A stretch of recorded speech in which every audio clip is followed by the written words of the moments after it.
एक चुनाव क्षेत्र में लोकसभा के आजकल 10-10 लोग एप्लीकेशन करते हैं कि हमको रिजर्व सीट पर चढ़ाया जाए, चुनाव लड़वाया जाए।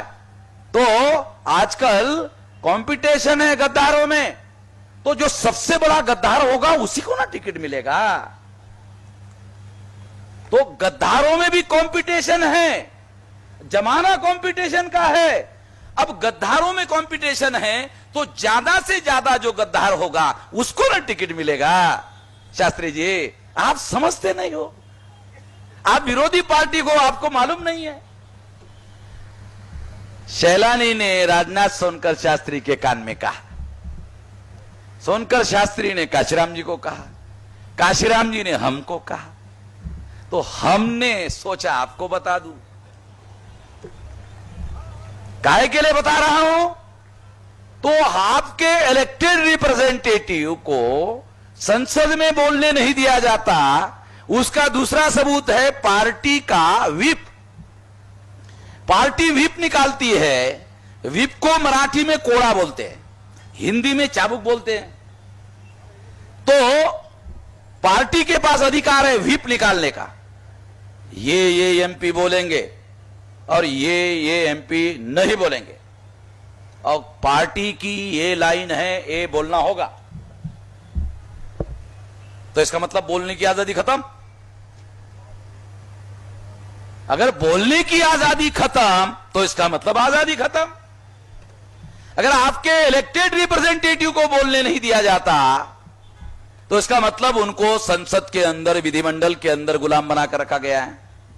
अगर आपके इलेक्टेड रिप्रेजेंटेटिव को गुलाम बनाकर रखा गया है तो वो आर्टिकल है 330 और 332।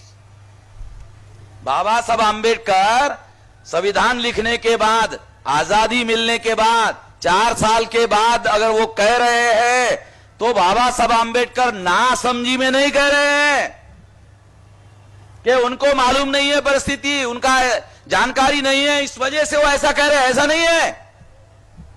इलेक्टेड रिप्रेजेंटेटिव साहब आंबेडकर ने ये जो अनुसूचित जाति जनजाति के जो एमएलए चुनकर जाते हैं, एमपी चुनकर जाते हैं, तो उनके लिए उन्होंने 3 अंग्रेजी शब्द इस्तेमाल किए।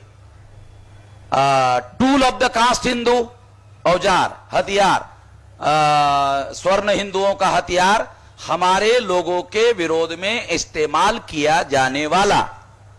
अब एमएलए तो हमारा आदमी है, एमपी हमारा आदमी है, हमारे फेवर में काम करना चाहिए, मगर बाबा साहब आंबेडकर कह रहे हैं ये औजार है, हमारे ही विरोध में इस्तेमाल किए जाने वाला। इसलिए उन्होंने शब्द इस्तेमाल किया tool of the caste Hindu. दूसरा शब्द इस्तेमाल किया stooge of the caste Hindu. Stooge का हिंदी में अर्थ होता है पिट्ठू, पिछलग्गू और चमचा। तीसरा अंग्रेजी का शब्द इस्तेमाल किया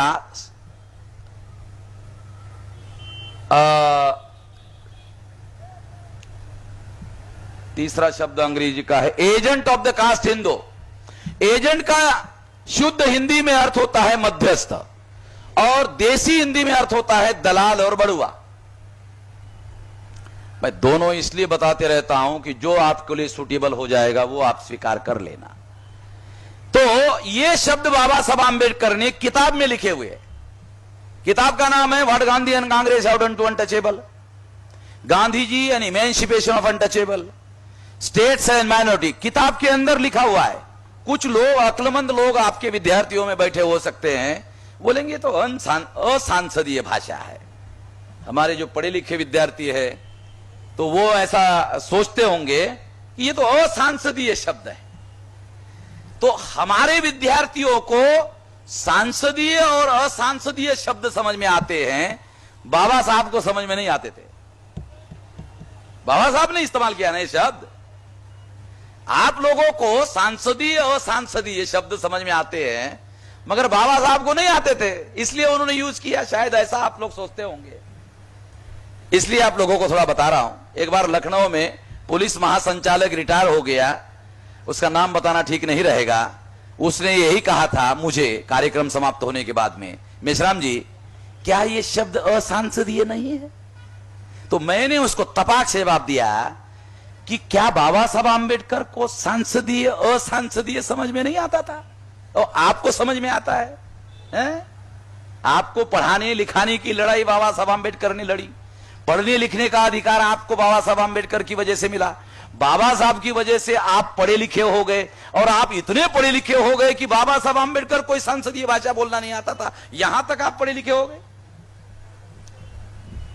तो ये बात इसलिए थोड़ा सा आप लोगों को विश्लेषण करके समझा रहा हूं, क्योंकि हर चीज, हर शब्द के पीछे कोई ना कोई सोच होती है। इसलिए आप लोगों को बता रहा हूं कि आपके इलेक्टेड रिप्रेजेंटेटिव को गुलाम नहीं, गुलामी से भी बदतर गिरा दिया गया है। ये बाबा साहब आंबेडकर आशंका करते थे, उससे भी भयंकर हो गया है। ऐसे स्थिति में बाबा साहब आंबेडकर विद्यार्थियों को कहते हैं संगठित होना चाहिए। संगठित होकर केवल पढ़ा लिखा होने के बाद केवल आत्म केंद्रित नहीं होना चाहिए, और केवल अपने सुख सुविधाओं के बारे में नहीं सोचना चाहिए, अपने लोगों के आजादी के लिए सोचना चाहिए, और उसके लिए जीवन भर लड़ाई लड़ने के बारे में सोचना चाहिए। जब आप अपने लोगों के आजादी के लिए लड़ाई करोगे, उस लड़ाई में आपका सुख है। ये सारे बैकग्राउंड में है, तब आपको समझ में आएगा। अन्यथा ये जो सेंटेंस है ये सामान्य लगता है, अगर इस बैकग्राउंड में इस बात को समझा जाए तो ये बहुत भयंकर बात है। इसलिए साथियों, इस बैकग्राउंड के साथ में जो आप पढ़ लिख रहे हो, जो पढ़े लिखे लोग हैं, उसके बारे में बाबा साहब आंबेडकर की राय अच्छी नहीं थी। बैकवर्ड क्लास कमीशन को जो उन्होंने कहा, इससे प्रमाणित होता है। फिर विद्यार्थियों के सामने उन्होंने जो भाषण दिया, उसमें विद्यार्थियों को आत्म केंद्रित होने के लिए रोका। फिर फॉरेन में उन्होंने जिन स्टूडेंट को विदेश में भेजा था, उनसे जो उम्मीद उन्होंने की थी, तो जब बाबा साहब आंबेडकर कभी कभी फिर इंग्लैंड जाते थे तो उनके पास उनके एड्रेस होते थे, टेलीफोन होते थे, तो वो उनको बुलाते थे तो लोग आते नहीं थे। जी, बाबा साहब आंबेडकर ने जिनको इंग्लैंड में भेजा था, उन्होंने पढ़ाई लिखाई किया और वही बस गए, इधर आए ही नहीं। जो वहां बस गए, उन्होंने अपने समाज की तरफ कुछ नहीं देखा, और जो भारत में आए तो फॉरेन का एजुकेशन था, इसलिए बड़े बड़े पोस्ट उनको मिल गई, बड़ी बड़ी नौकरियां मिल गई, उन्होंने भी ध्यान नहीं दिया। शायद एक व्यक्ति था, बैरिस्टर राजाभाऊ खोब्रागड़े, 52 लोगों में एक आदमी था जिसने वापस आने के बाद में समाज का काम किया। बाकी पढ़े लिखे लोगों के लिए, पढ़े लिखे लोग पैदा हो, इसके लिए बाबा साहब आंबेडकर ने जो कोशिश किया, उससे जो पढ़े लिखे लोग पैदा हुए, उसमें ज्यादातर 90% लोग आज के तारीख में अपने समाज के तरफ देखने के लिए राजी नहीं है। आज अगर उनके साथ बहुत गैर व्यवहार हो रहा है, उनके संवैधानिक अधिकारों का हनन हो रहा है, तो उसका सबसे बड़ा कारण पढ़े लिखे लोग हैं, एजुकेटेड लोग हैं। और हमारे जो पढ़े लिखे लोग हैं वो इलिटरेट लोगों से ज्यादा खतरनाक है। जो अनपढ़ लोग हैं वो उतने खतरनाक नहीं है। जो हमारे पढ़े लिखे लोग हैं वो पढ़े लिखे कम हैं और सेमी इलिटरेट ज्यादा है। सेमी इलिटरेट का मतलब होता है आधे पढ़े लिखे। जितने पढ़े लिखे लोग हैं उसमें मैक्सिमम आधे पढ़े लिखे लोग हैं।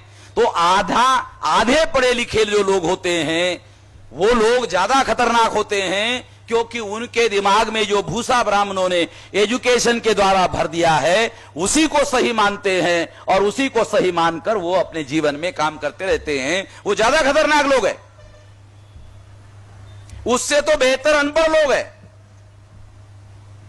हम ये नहीं कह सकते कि अनपढ़ लोगों ने बाबा साहब आंबेडकर को धोखा दिया। बाबा साहब आंबेडकर कहते हैं कि पढ़े लिखे लोगों ने मुझे धोखा दिया। बाबा साहब आंबेडकर ने यह नहीं कहा कि अनपढ़ लोगों ने मुझे धोखा दिया। मैं ये बात इसलिए आप लोगों को बता रहा हूं कि आजाद भारत में जो भयंकर स्थिति है उसमें प्रथम श्रेणी का जो बुद्धिजीवी है वो सरकार का नौकर है। द्वितीय श्रेणी का जो बुद्धिजीवी है सरकार का नौकर है। और क्लास 3 और क्लास 4 के जो लोग हैं, जिनकी बुद्धि क्लास 3 के लायक है, जिनकी बुद्धि क्लास 4 के लायक है, वो लोग आंदोलन चलाने के लिए नेता बने हुए हैं। हमारे बाबा साहब आंबेडकर के आंदोलन के जो संगठन हैं, उनके नेता, ज्यादातर उनके नेता क्लास 3 और क्लास 4 के लोग हैं। अब आप बताओ, बाबा साहब जैसा पंडित, महापंडित आदमी जिन्होंने आंदोलन चलाया, उसके आंदोलन का नेतृत्व वर्तमान में क्लास 3 और क्लास 4 के लोगों के नियंत्रण में होगा, तो उसका सत्यानाश करने के लिए ब्राह्मणों की जरूरत है? ब्राह्मणों की कोई जरूरत नहीं है। अरे हम खुद ही सत्यानाश करने के लिए इतने पक्के हैं कि हम खुद ही ऐसे फैसले लेते हैं कि हमारे फैसले से ही हमारे समाज का और हमारे आंदोलन का सत्यानाश हो जाता है, और हो रहा है। मैं ऐसे नेताओं का नाम लेकर अपनी जबान को गंदा नहीं करना चाहता।